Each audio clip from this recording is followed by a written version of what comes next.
नाम अब्दुल गफार है।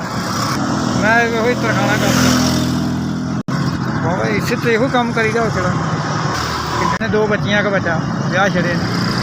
हाँ जी ये जो लभ जी दाल रोटी हो वो बेटियां ने जी तो एक मेरा बच्चा तो मैं अपना मजदूरी करके तो अपना गुजारा करता। हाँ जी बड़ी मुश्किल नाल ही मतलब गुजारा होंदा चलदा। आहो कितनी 400-500 रुपया दिहाड़ी कमाने जी तो वो ना गुजारा ही चलता बड़ी मुश्किल नाल। किराया दे के देने जोगा नहीं गा तो इस तरह ही सिर से चुक के ले जा रहे हैं। अगले घर जाकर रिपेयरिंग का काम करना तो रुपया 400 लेना तो अपने है मेरा मैं काम 4000 रुपये 4000 रुपये 4